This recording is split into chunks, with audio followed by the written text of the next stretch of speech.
Très heureux de vous retrouver pour le plateau de décryptage dans le programme du soir sur Nouveau. Bonsoir à toutes et à tous et bienvenue. Nous parlons de l'accord sur les céréales dans la mer Noire entre la Russie et l'Ukraine, conclu en juillet 2022. La Russie et l'Ukraine, entre la Russie plutôt et l'Ukraine après une médiation de l'ONU et la Turquie, l'accord céréalier est destiné à éviter une crise alimentaire mondiale en permettant les exportations des céréales ukrainiennes via la mer Noire en toute sécurité et malgré le conflit ukrainien. Et cet accord vient d'être quitté par la Russie au grand mécontentement de plusieurs pays et de l'Organisation des Nations Unies. Nous en parlons avec notre invité, Mamadou Diouf. Bonsoir et bienvenue. Merci, bonsoir Guillaume. Alors, pourquoi la Russie se retire-t-elle aujourd'hui de cet accord sur les céréales?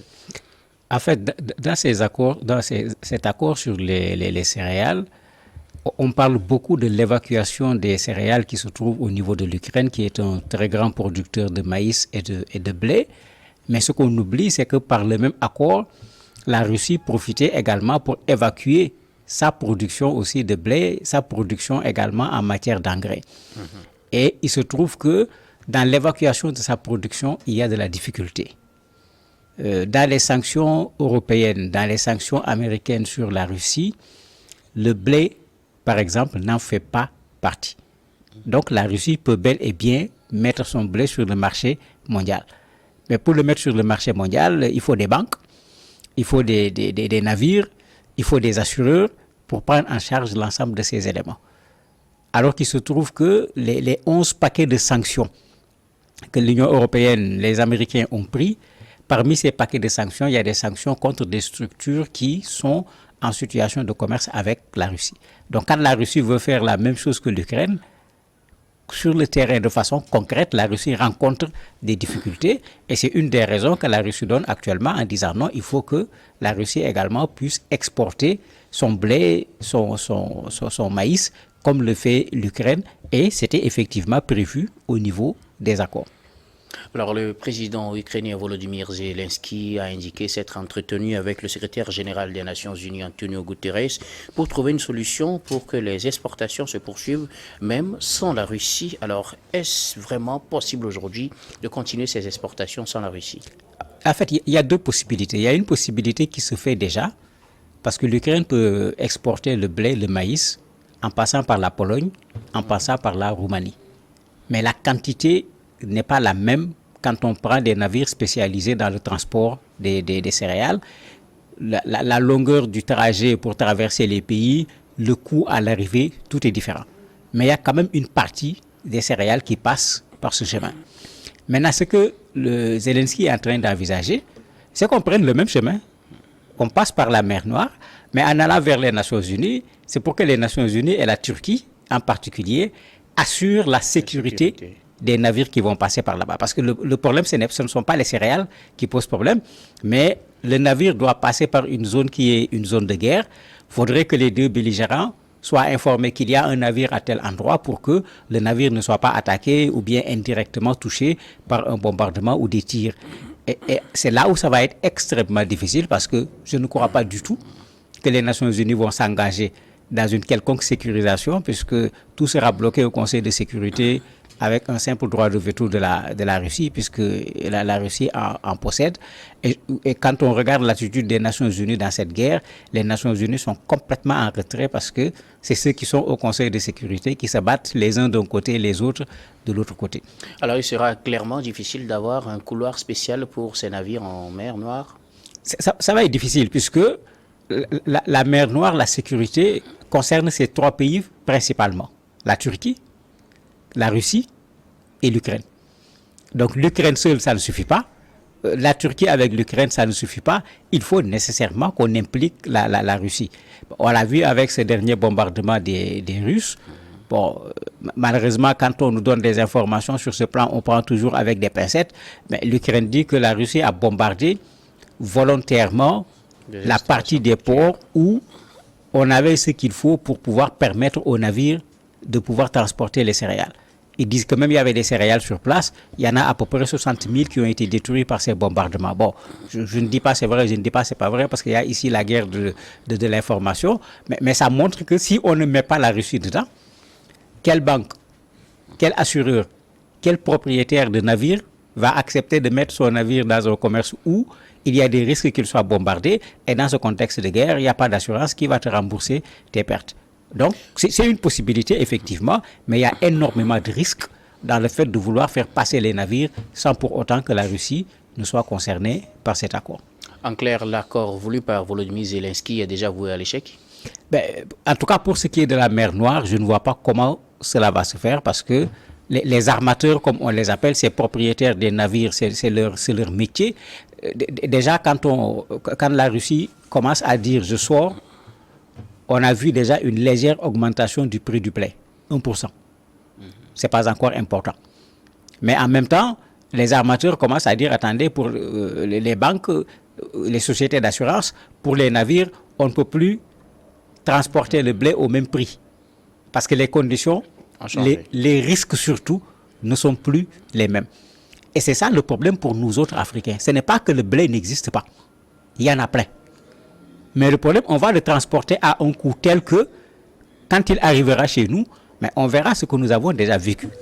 Quand cela avait commencé, avant qu'on ait les premiers accords, augmentation des prix du blé, augmentation des prix du pain, et même d'autres céréales, parce que sur le maïs également, l'Ukraine comme la Russie sont de très gros producteurs. L'huile végétale, on a vu comment l'huile végétale a connu une hausse extraordinaire dans nos pays, mais tous ces éléments sont liés au fait que si les conditions de transport sont encore beaucoup plus élevées, mais cela est répercuté au prix là où on va acheter, sur le prix plutôt là où on va acheter le produit. Alors, quelles seront les conséquences directes ou peut-être indirectes de la suspension par la Russie de cet accord sur les céréales? Dans un premier temps, les conséquences ne seront pas importantes. Parce que l'Ukraine et la Russie ne sont pas les seuls producteurs de blé dans le monde. Et dans des pays organisés, les gens ont déjà commencé à tirer la leçon. Donc des pays qui produisaient du blé ont commencé à augmenter leur production de blé pour garantir d'abord leur propre consommation. Rappelez-vous, quand les problèmes ont commencé, l'Inde avait dit, dans mon pays, j'interdis qu'on exporte tel et tel produit. Puisqu'effectivement, avant d'aller donner à manger aux autres, il faut s'occuper de ce que ces populations vont manger. Mais c'est parce qu'à l'époque, l'interruption est arrivée de façon subite, alors que Russie et Ukraine réunies faisaient pas moins de 35% des exportations à l'échelle mondiale de ces céréales. Cette fois-ci, ce n'est pas le cas. Les pays ont tiré la leçon. Ceux qui savent produire le blé sont en train de s'organiser pour produire du blé, pour ne plus dépendre de ces structures-là. Et on est également au moment où, dans certains pays européens, c'est la moisson pour le blé. Donc, l'absence temporaire du blé ukrainien, russe, peut être remplacée par un autre blé. Mais à moyen terme, le problème va se poser parce que, figurez-vous, l'Ukraine est capable de produire à peu près 25 millions de tonnes de blé. La Russie en produit à peu près 83 millions. Mais si vous le sortez du marché mondial, il y a une règle automatique qui va s'appliquer. La rareté va entraîner une augmentation des prix. Et c'est ça que le secrétaire général des Nations Unies, par exemple, craint. Et il joue son rôle en tirant la sonnette d'alarme. Ce n'est pas pour demain, ce n'est pas pour après-demain. Mais si on ne parvient pas à ramener l'accord, on va subir les conséquences. Nous, Africains, on va payer le prix le plus cher parce que même s'il est possible encore de produire du blé dans un certain nombre de nos pays, nous ne sommes pas encore dans de la production industrielle, ne parlons même pas de pouvoir s'autosuffire en matière de blé. Est-il possible aujourd'hui de ramener cet accord? C'est bien possible et puis surtout c'est souhaitable. Parce que vous avez parmi les pays dépendants de la Russie et de l'Ukraine en matière de blé, vous avez 25 pays africains. Je peux prendre le cas du Soudan, je peux prendre le cas de l'Égypte. Vous avez ces pays qui consomment beaucoup le pain, qui est pratiquement dans leur nourriture quelque chose que l'on consomme tous les jours. Quand ces pays ne produisent pas de blé, rappelez-vous que dans ces pays, souvent, quand vous augmentez le prix du pain de 5 francs, vous pouvez avoir des émeutes à cause de l'augmentation du prix du pain. On se rappelle de la chute au Soudan. Voilà. Si pour 5 francs, il y a des émeutes, vous imaginez quand on a un pourcentage au niveau de l'augmentation qui dépasse, vous imaginez les conséquences que ça va faire dans des pays qui ne sont en rien impliqués dans la guerre au niveau de l'Ukraine, mais qui sont dépendants de ce marché en matière de blé en particulier.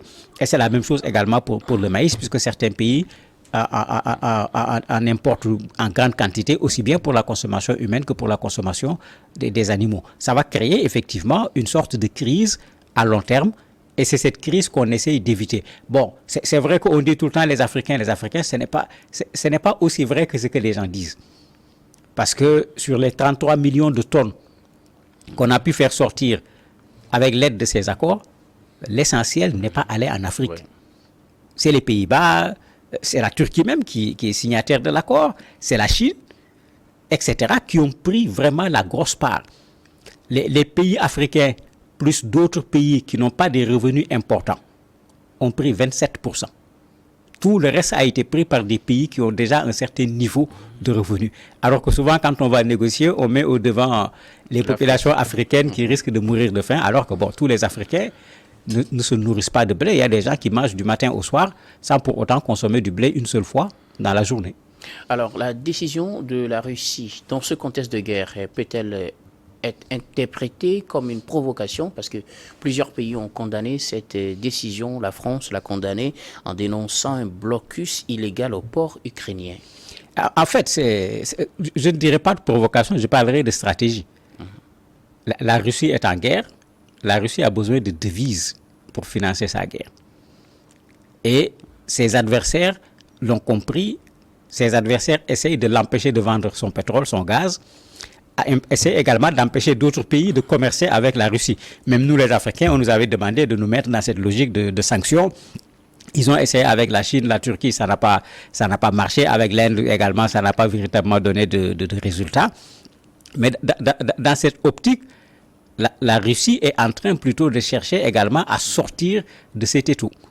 Donc, vous avez besoin de telles choses, mais moi aussi j'ai besoin de vendre mes céréales, j'ai besoin de vendre ce que je produis comme engrais. Mais j'accepte qu'on laisse passer les céréales à partir de l'Ukraine, mais à condition que le même couloir soit utilisé également par mes céréales et par mes engrais.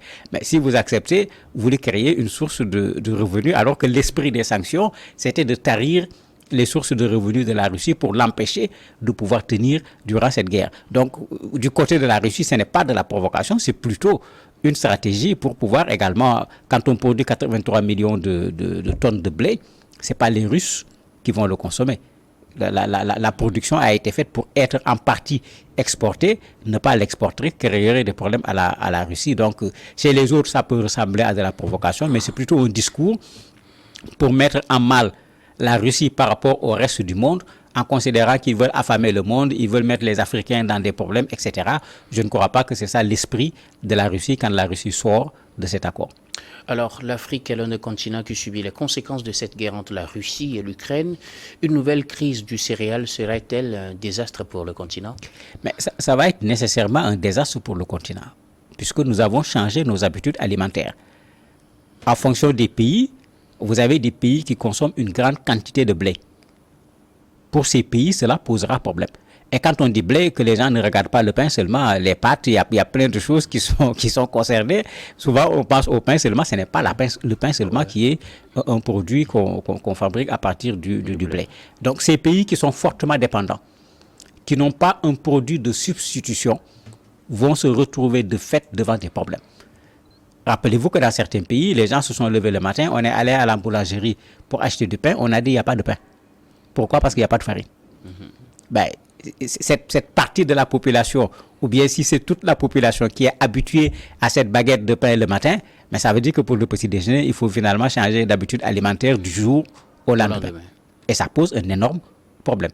Alors que ce n'est pas cela. Les gens achètent des gâteaux, les gens achètent des beignets. Il y a plein d'éléments qui sont concernés par la farine qui vont être touchés automatiquement quand on ne va pas pouvoir en trouver. Bon, tout ce qui faisait le commerce autour, les pâtisseries, les boulangeries, mais s'il n'y a pas de blé, on ferme boutique. Donc les conséquences peuvent être énormes en fonction des pays, en fonction également de l'impact du blé dans l'alimentation au niveau de chaque pays. Alors finalement, comment doit-on se comporter dans des situations pareilles? Mais pour moi, il y a deux choses qu'il faut faire. La première chose, arrêtons de regarder la façon dont les autres mangent. C'est aussi simple que ça. Nous avons nos habitudes alimentaires, nous avons des produits qui viennent de chez nous, et aujourd'hui, quand vous allez chez ceux vers qui nous regardons, eux, ils ont tendance à retourner vers ce que nous abandonnons. Nous abandonnons plutôt. Ils veulent manger bio, ils veulent manger des choses simples. Nous, on est en train de chercher ce qu'eux, ils sont en train d'abandonner.